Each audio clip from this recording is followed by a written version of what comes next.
आपके पास इस बीच ऑपरेशन सिंदूर पर राहुल गांधी का बयान, सशस्त्र बलों पर गर्व है, जय हिंद। राहुल गांधी कांग्रेस पार्टी के नेता, जिनका अब रिएक्शन सामने आया है और लगातार चूंकि पहले से ही जब से ये ऑपरेशन अंजाम दिया गया, कई अलग अलग तरह की प्रतिक्रियाएं हम देख रहे हैं और इस बीच राहुल गांधी ने सशस्त्र बलों पर गर्व जताते हुए जय हिंद लिखा है। तो अलग अलग प्रतिक्रियाएं लगातार सामने आ रही हैं। जिस तरह से ऑपरेशन सिंदूर चलाया गया और आतंकवादियों को ढेर किया गया, इस पर अलग अलग प्रतिक्रियाएं। इस बीच राहुल गांधी ने भी प्रतिक्रिया दी है और खुशी कहीं ना कहीं जाहिर की है। राहत की सांस अब लेते हुए लोग नजर आ रहे हैं, क्योंकि कहीं ना कहीं बड़ी उम्मीदें थी कि जल्द से जल्द इन आतंकवादियों को ढेर किया जाएगा। इसी पर राहुल गांधी ने बयान दिया, सशस्त्र बलों पर गर्व है, ये उनके द्वारा बात कही गई है। और राहुल गांधी के इस रिएक्शन से पहले कुछ और रिएक्शंस भी आए थे, उसके बारे में भी बात करेंगे।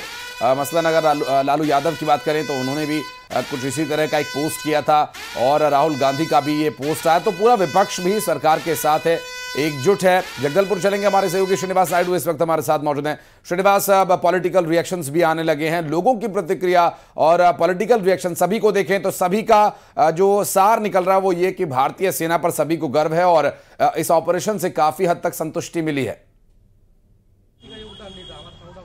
जी बिल्कुल, भारत ने पहलगाम का बदला ले लिया। जैसी ये खबर देश दुनिया को पता चली, तभी देश के लोगों ने खुशी मनाना शुरू कर दिया कि आखिर हमने बदला ले लिया। हमारे आपको आज इंसाफ मिला है? हाँ जी, आज इंसाफ मिला है। Thank you. जी, पहलगाम में जो टेरर अटैक, कुछ लोग बहुत थे, क्या लगता है कैसा रहा अब स्ट्राइक हमारा भारत का? हमारे भारत की स्ट्राइक रात को 2 बजे 9 जगह पर मिसाइलों से मार किया हमारे भारत देश के वीर सैनिकों ने। और जो पाकिस्तान ने हमारी माता बहनों का जो सिंदूर उड़ाया था, हमारा ऑपरेशन सिंदूर रात को कामयाब हुआ। जैसे कि हमें सूचना मिल रही है, 90 आतंकवादियों को मार गिराया गया और 9 ठिकानों पर मिसाइल दागी गई है। हम भारत देश के नागरिक हमारे वीर सैनिकों के साथ खड़े हुए हैं और पाकिस्तान मुर्दाबाद, पाकिस्तान। जी बिल्कुल, क्या कहेंगे आप? ये वैसे ही धर्मेंद्रों का तो यही हाल होना था और भारत को ये प्रक्रिया सतत रहनी चाहिए। ये भारत सरकार से हमारी मांग है, ये आतंकवादियों के खिलाफ हमेशा सतत प्रक्रिया चलनी चाहिए। जी बिल्कुल, देश खुशी मना रहा होगा। बिल्कुल, हम खुशी मना रहे। जब से हम सुने खुशी से, सुबह से हम लोग जुलूस निकाल रहे, समझ लीजिए। 2 चाचा के इंटरव्यू दे चुके। हम तो बोल रहे ये जो एक्शन हुआ ना, रिएक्शन एक शुरुआत है, पिक्चर अभी बाकी है।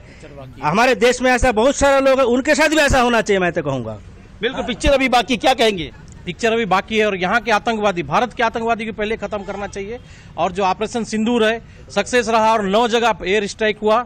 हमारे भारतीय सेना जो घुस के मारी है और भी आगे जारी रहे और पाकिस्तान को निस्तो नाबूद कर दे। ये बदला जरूरी था, ये बदला बेहद जरूरी था, क्योंकि देश की पूरी जनता चाहती थी कि जल्द से जल्द करे।